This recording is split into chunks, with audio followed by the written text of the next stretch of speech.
Extra special horse that can do that. And Ethereal does the double. Ethereal's won it from... Here's Kieran McAvoy. Got a cut over the left eye. He's not going to ride in this race. Danny Nikolic replaced him on number 10, Bell Red. And with some information, Peter Donegan. Glenn Boss down here. How are you feeling, mate? Yeah, a bit bruised a little bit, but no, everything's fine. Did you get the double whammy when you went down? Yeah, he gave me a smack in the ear for good measure as he got up and went past me, the bludger. But anyway, that's the way it goes. But no problems for the rest of the day. You'll be settling up on Fantastic? Yes, for sure. Good on you, mate. Thanks for your time. Cheers, mate. He's tough, isn't he? And another good news is that both Skinja Tay and Raging Rhino are OK. Here's Kieran McAvoy. He won the Cup 2 years ago. He's got a bit of a cut there and slight limp. He won the Cup at his first ride on Brew in 2000. Last year rode Raingauge at a 6th place. He's had 2 terrific finishes and he's on Beekeeper today, who he rode in the Caulfield Cup. So a few battle scars there. I see he's collecting. He's only a young jockey. Just to collect a few more before he gives up riding. Karen, how are you going? Good, thanks. Yeah, just one of the tricks of the trade. One horse clipped heels and I just went over the top of him, but a little bit of a sore toe, but we'll be right. Gives you a nasty fright on Melbourne Cup Day, I bet. Yeah, it does. It's not the best way to start off, but got some good rides later on, and just lucky to get out of it with a sore toe and nothing else. Glad to see you're OK, mate. Thanks, So sore toe for Kieran McAvoy there, and he'll see the limp up. He won't ride in this race, but he will be riding later in the day, and particularly on Beekeeper in the Tui's new Melbourne Cup. See Australia is on the lookout to find today's Tui's new Melbourne Cup favourite. If you've been dreaming about a great Aussie holiday, here's your chance to win. Simply SMS the number of your favourite Tui's new Melbourne Cup horse, followed by your full name and postcode to 0428 123 555. If your selection wins, See Australia is giving you the chance to win a 3-day holiday for 2 people staying at the Novotel Twin Waters Resort just south of Noosa.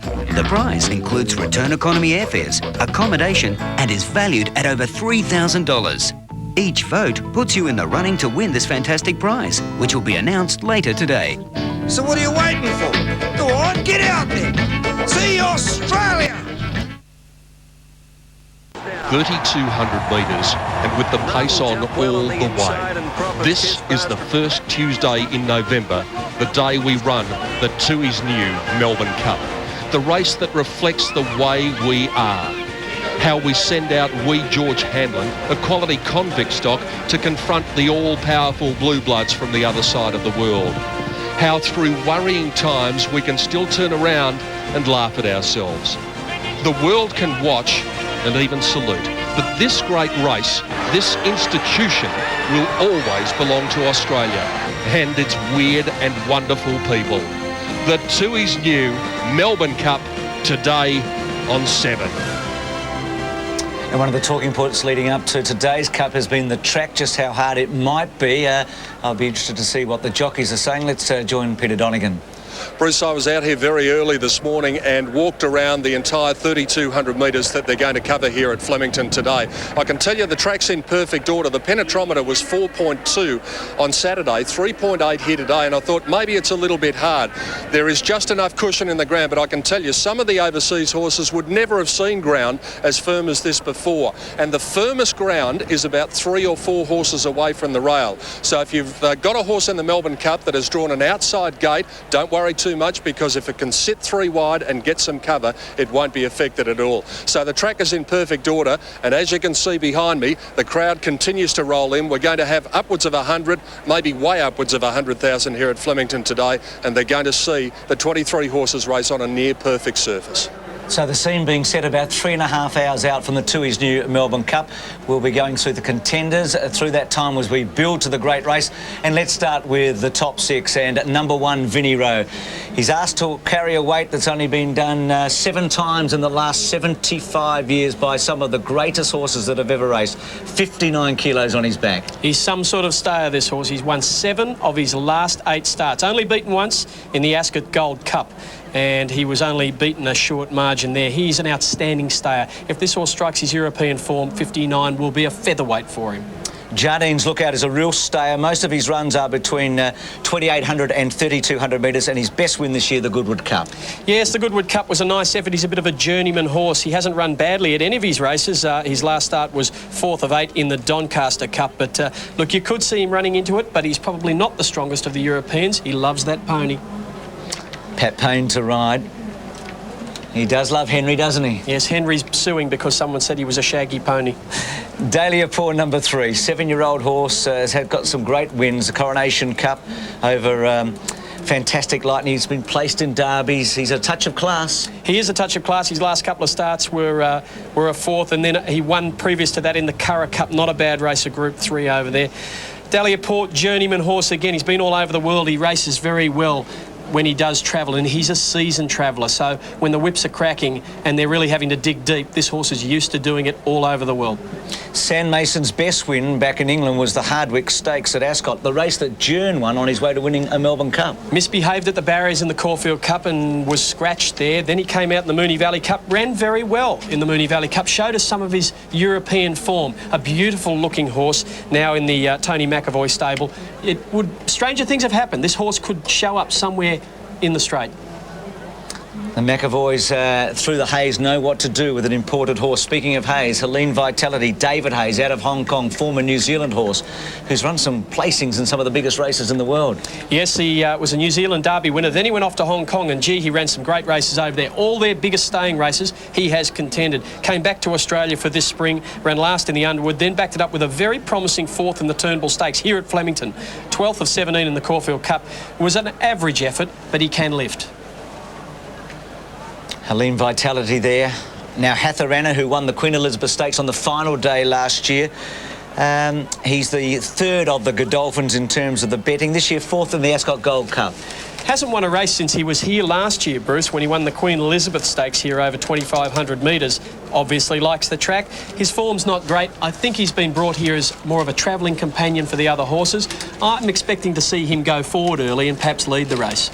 So Hatharana maybe to make a strong pace here in the Tui's new Melbourne Cup. So the top 6 in terms of race book order will be continue to work through as we come to the Liberty Financial Plate for mares over 1,700. Call Me Lily, classy horse this one. She's won a Wagga Cup and 3rd in the Emancipation. It's had 35 days since her last run and she does like it a bit fresh. Yeah, last run at Kembla Grange, she got back and finished off quite well there. She does like the distance. This race will suit her down to the ground, the 1,700 metres. She's actually won over it and it's an odd distance.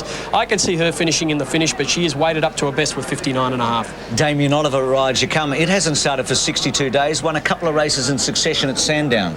Yes, has a good first up record. Has won first up before. Was getting stronger with her last 2 runs there, but we'll just have to take her on trust that she's fit enough. 13 Alley won't worry her. Damien Oliver will give her a good ride. Here's Jeune Royale, 2nd at Werribee over 1,400. Good form in Adelaide before that, jumping up in distance. Now from the 18 gate, Gérald Mousset, the French rider, he's going to learn a lot about Australian racing from out there. The draw is absolutely no help. 2nd at Werribee wasn't a bad run, but it was a pretty ordinary race.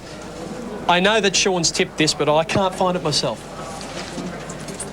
Something Hot, the grey. 5th in the Canberra Cup, pretty good form, and then 2nd in a decent race at Canberra before that, but all 6 wins have been in the capital city. Yeah, she's a Canberra mare. She did run 5th to Ben Menang and Bedouin, who we saw run well in the McKinnon Stakes on the weekend. She was only beaten 4.3 lengths by then, so I'm putting her in because her form is so consistent. I'm discarding the barrier 17, which won't help, by the way. Barbara Joseph, very, very smart trainer from the Canberra area, wouldn't come if she didn't think she could win.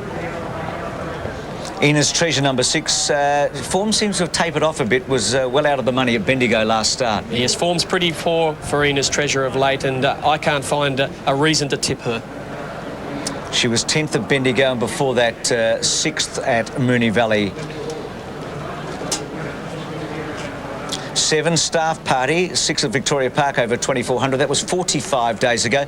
He's won 4 races this year, but they've been at Warrnambool, Hamilton, Mount Gambier and Casterton. Yeah, coming off provincial form, it's very hard to line this up against city form. I do like city form. I think it's a big jumping class from those provincial areas. Greg Childs give her a good ride from the inside gate. That'll be a help. But I think it needs to lift to match these.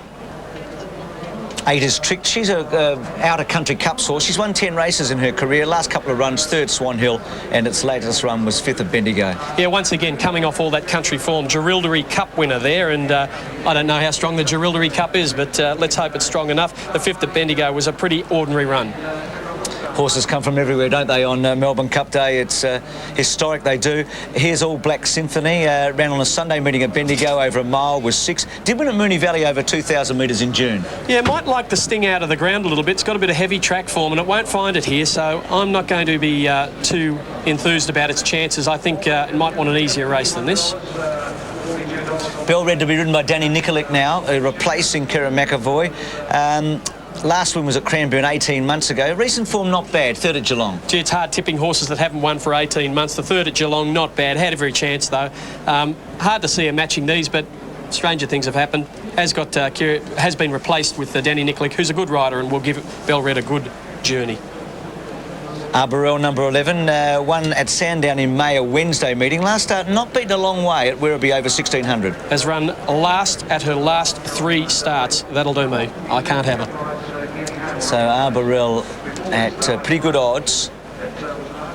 12 Begum, Craig Newitt, 10th at Moonee Valley at big odds over 1,500.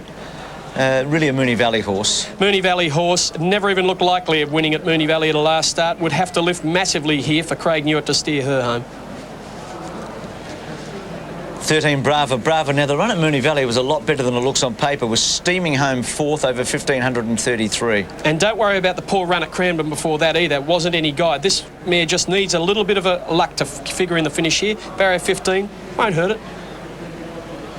14 Kingdom Babe, 2nd at Yarra Glen last start, 8th at Victoria Park before that, and then was 3rd at Moe on a Monday when favourite. Yeah, South Australian horse, I can't find a reason why she'd trouble these. Provincial form ordinary.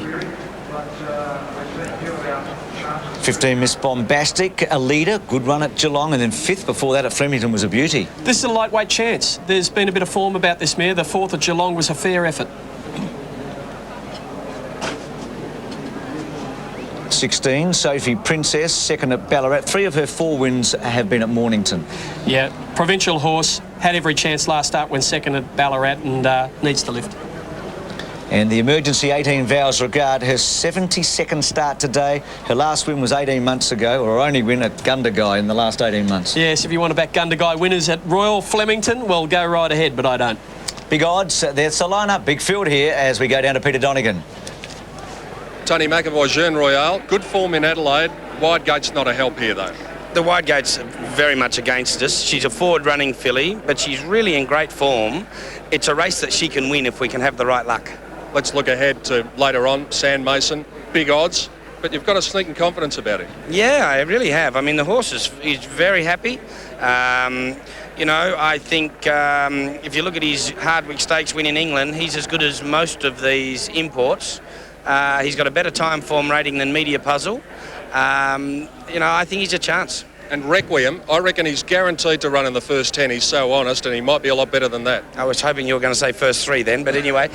No, I'm notoriously bad judge, though. He's right in the groove, the horse. He's right as good as he can be, and that's when they can do things over and above, and let's hope he can do it today. Tony McAvoy, good luck in this, good luck later on. Thanks very much, Peter. Thank you. So Tony McAvoy, pretty confident about the chances of 2 horses of good odds in the Tui's new Melbourne Cup, Sam Mason and Requiem. Well, the first time a young John Letts came to Flemington, he rode in on the back of a plain brown gelding named Piping Lane. Racing this time in the Melbourne Cup. I went into the jockey room. Of course, I knew Harry White and Roy Higgins because they'd been to Adelaide. And I just said, Harry, where would you make your run in the Melbourne Cup? And he said, oh, Chiquita Lodge, start to get busy. And I just got up from Harry and walked away. I thought, Chiquita Lodge, what's that? I turned for home in the Melbourne Cup and I'm thinking, I'm running about 11th. I thought, there's about 24 in this. I'm halfway through them. I'm going to beat half of them home. And I've had my ride in the Melbourne Cup. And I get down further, 10, 9, 8, 7, you know, I'm 6. Piping Lane races up to Magnifique, takes the lead in the Cup. Out wide is Guns in Stormy Seas, but Piping Lane's going to win the Cup.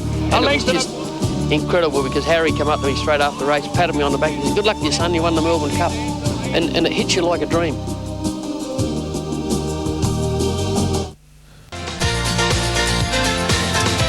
Fabulous scene, isn't it? You never tire of it as we come down towards the 1,700 metre start. The city of Melbourne in the background and Maribyrnong River on the right. Typical Melbourne day, but I reckon the sun might have set in for a while. It looks fantastic, doesn't it? The four seasons will arrive at Melbourne. It always does on Cup Day. You'll get a bit of warm, a bit of cold, a bit of rain. It'll all happen here today. Doesn't seem to affect the horses.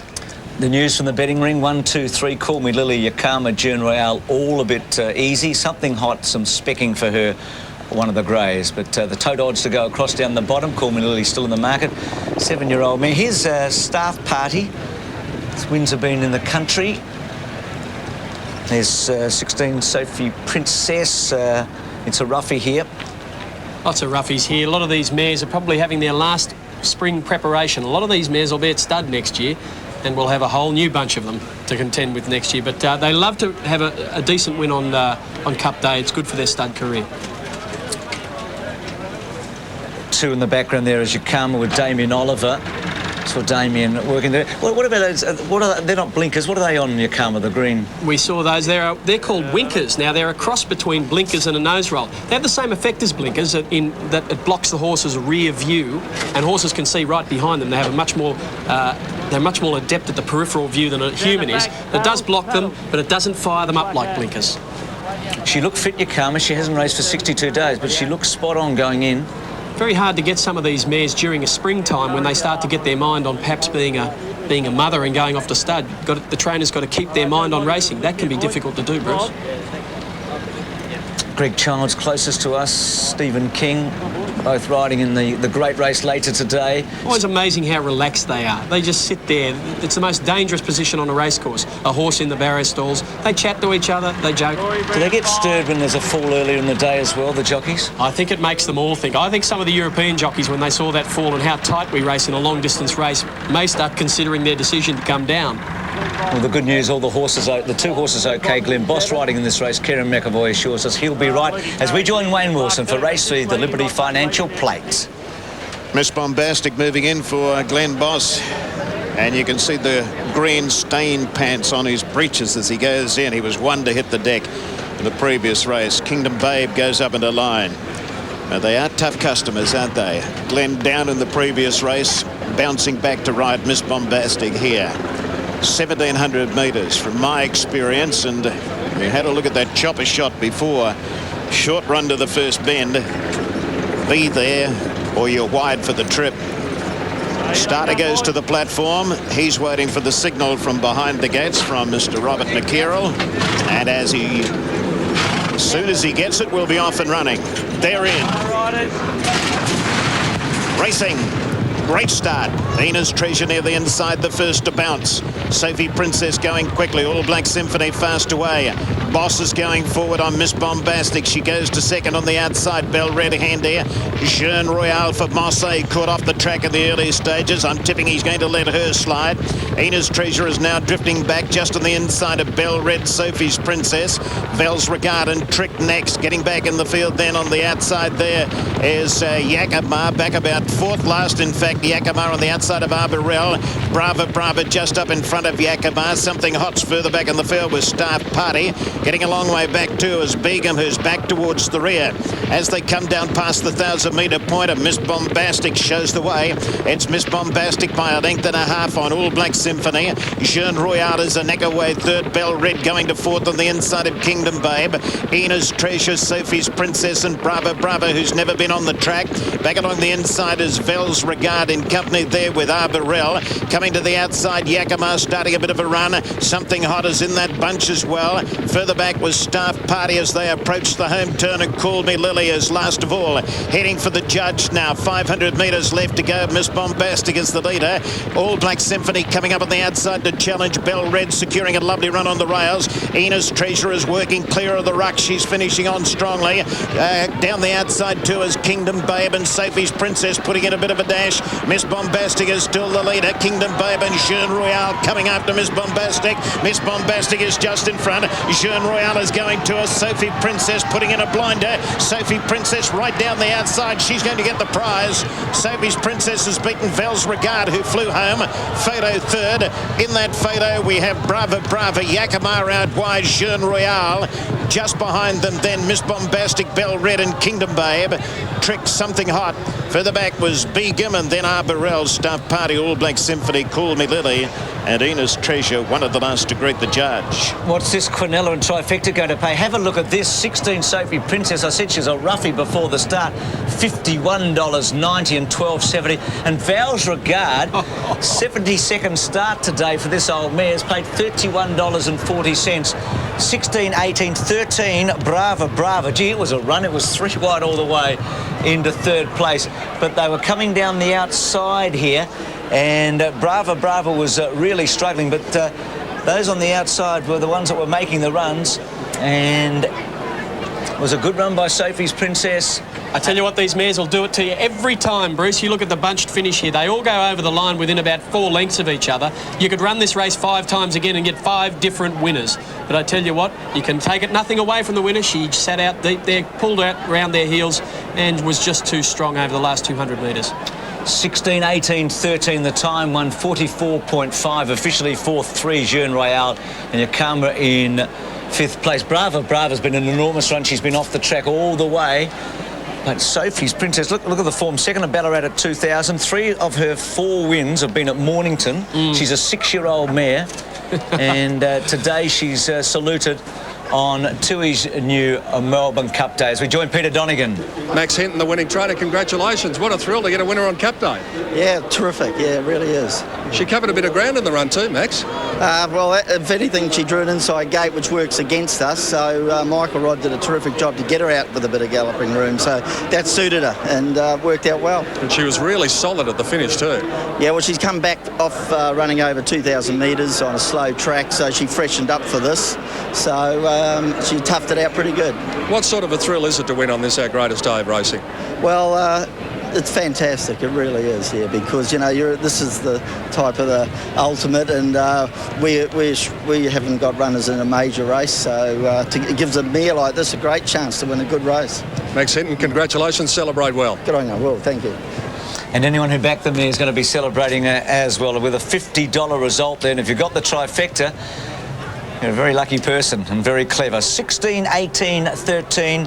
Winning jockey is Michael Rod. He's a talented young rider, Michael Rod. He's from Queensland, and he can really mix it with the big boys. And today, as a 20-year-old, he rides Prize Gem in the Tue's new Melbourne Cup. So there we have it. We'll be back with correct weight or otherwise after the Liberty Financial Plate 16, 18 and 13. See Australia is on the lookout to find today's Tue's new Melbourne Cup favourite. If you've been dreaming about a great Aussie holiday, here's your chance to win. Simply SMS the number of your favourite Tue's new Melbourne Cup horse, followed by your full name and postcode to 0428 123 555. If your selection wins, See Australia is giving you the chance to win a 3-day holiday for 2 people staying at the Novotel Twin Waters Resort just south of Noosa. The prize includes return economy airfares, accommodation, and is valued at over $3,000. Each vote puts you in the running to win this fantastic prize, which will be announced later today. So what are you waiting for? Go on, get out there. See Australia! Who do you think is the L'Oreal Paris face that stops the nation? Call this number, follow the prompts, and vote for either 1, Leanne, 2, Catherine, 3, Chantel, 4, Rhiannon, or number 5, Janine. Whoever is voted the L'Oreal Paris face that stops the nation will become the ambassador for the 2003 Melbourne Cup Carnival. Just by calling, you'll go into the draw to win a fabulous trip for 2 flying with Qantas to the home of L'Oreal, Paris. The L'Oreal Paris face that stops the nation. Call now. You be the judge, you be the winner. Big surprise, wasn't it? Race 3 today with Sophie Princess beating Val's Regard, Brava into 3rd place. There is correct weight, so 16, 18 and 13. Weight is right. Let's have a look at the final dividends. Number 16, Sophie Princess, 51.90 and 12.70. 18, Val's Regard, 31.40. 13, Brava, 4.10. Quinella, 945 even. Trifecta, 59,824. And the Exacta, 1,132. $60,000 almost for that trifecta in race number 3. Here's the lineup for race 4 today, the Cannon Sprint. 1, Fair Embrace, Damien Oliver. 2, Empress Waltz, Glenn Boss.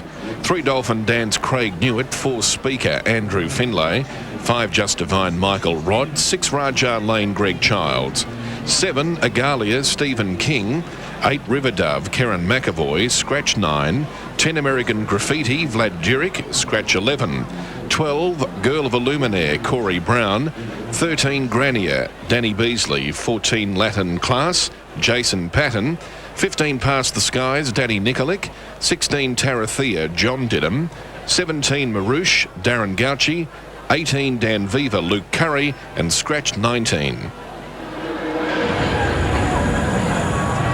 It's surprisingly quite early here on Melbourne Cup Day in the betting ring, and obviously the last one was a blackout for the punters. Yeah, I couldn't find it, Pat. No, you needed to be a genius to find that one. Coming up, early favourite for the 4th is River Dove. That's one of your chances for this race? Yeah, River Dove and Fair Embrace are going to be the 2 in the market. I've gone for River Dove, but I think they're the 2 main chances. River Dove at this stage, a point under each way, but a little quiet at the moment. On the Melbourne Cup front, still Media Puzzle holding sway at just a tick over each way odds. So it's been very, very solid in early betting here, just in front of Distinctly Secret, one that you really don't think can fill a place. No, I don't think. I think it'll miss a place. I'm just sticking with Media Puzzle. Okay, Media Puzzle, as I said, still holding sway as favourite for the Cup. And the favourite here has Kieran McAvoy. He's riding River Dove. We'll have the opening totes after the presentation. Well, ladies and gentlemen, it gives me a great deal of pleasure to welcome to the microphone Mr. Sherman Marr, the Managing Director of Liberty Financial Services, to make the presentations to the winning connections of Sophie Princess after the running of race 3.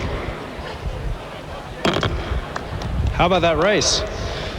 Liberty Financial is proud to be the sponsor of the Liberty Financial Plate. As Australia's leading financial services provider, we are proud to be a part of the Melbourne Cup. Now, without further ado, we'd like to make presentations to those involved with the fantastic win of Sophie Princess.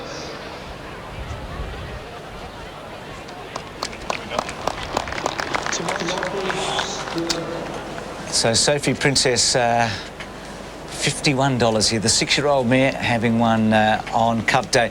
Now, first horse that you often see, you back. That's the old saying. Now, that is the old saying. This is Hale arriving, the first horse for the Melbourne Cup arriving today, New Zealand Cup winner, and good staying horse. Yeah, strong stayer out of New Zealand, Hale, and I tell you what, nice and relaxed there. He's just walked off the float. He's having a good look around Flemington. He'll be taken down now, and perhaps he'll be blood tested before he's taken to his stall, where he'll be locked away for the rest of the day, and then the trainer comes down with a saddle about, I don't know, 20, 30 minutes before the race, and saddles him up, away he goes. There you are, Hale. Let's have a look at the opening totes for race number 4.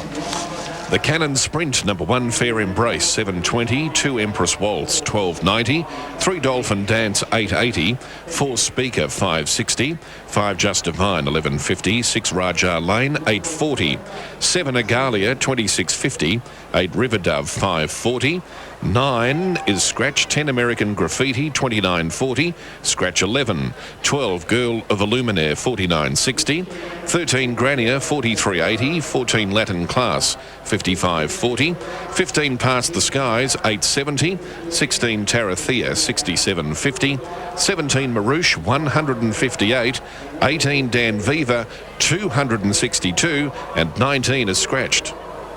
Big pulls and plenty of value with those couple down the bottom, and after Sophie Princess and Vows Regard, who knows? Down the straight, 1,100 metres this race. Big enough field to split up? They'll split up, Bruce. There's no doubt about that. Some will come over to the inside rail where they have been winning, and yet we saw in the last straight race the 2-year-old down the outside rail one, so there's not much difference. About the middle of the field, they'll split. There can often be a bit of a traffic jam in the middle. Are you going this way? Are you going that way? That's what the jockeys will be asking each other in the gates. Which way are you going in terms of a selection here? Well, I tell you what, I think I can find a winner in this. I'm going with River Dove, and River Dove number 8 is also the selection